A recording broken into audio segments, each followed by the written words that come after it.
Bitcoin, azda najznámejšia kryptomena v týchto dňoch, atakuje hranicu $100 000 po 15 rokoch existencie a prichádza čas, aby sme si o nej niečo bližšie povedali, pretože si určite zaslúži väčšiu pozornosť finančného sveta. Bitcoin je prvá kryptomena, ktorá vznikla v roku 2009 Satoshi Nakamotom, ktorého nikto nikdy nevidel, s cieľom vytvoriť decentralizovaný finančný systém. Vďaka premyslenej technológii blockchainu ponúka bezpečné, transparentné a rýchle transakcie bez potreby sprostredkovateľa, ako je napríklad banka. Jedna z najväčších výhod Bitcoinu je jeho obmedzená ponuka maximálne 21 miliónov, čo ho robí odolne voči inflácii na rozdiel od tradičných mien, ktoré môžu byť neobmedzene tlačené. Navyše transakcie sú lacné a rýchle, čo umožňuje ľuďom posielať peniaze po celom svete bez vysokých poplatkov.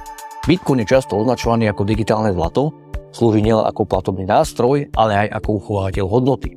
Jeho decentralizácia zabezpečuje, že ho nekontroluje žiadna vláda ani finančná inštitúcia, čo prináša finančnú slobodu pre milióny ľudí, ktorí ho vlastnia. Či je to skutočne tak, je však otázne.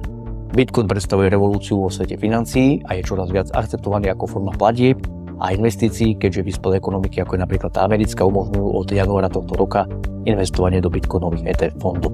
Napriek svojim výkyvom, ktoré sa označujú ako volatilita, si Bitcoin stále získa väčšiu dôveru a kredit ako symbol nezávislosti a peňazí budúcnosti. Bude Bitcoin v budúcnosti hlavnou svetovou menou, ako je dnes americký dolár? Myslíš, že by mal byť súčasťou portfólia každého investora? Daj mi vedieť tvoj názor do komentára, čo si o Bitcoine myslíš. Ďakujeme za follow, like a nezabudnite, peniaze sú čas.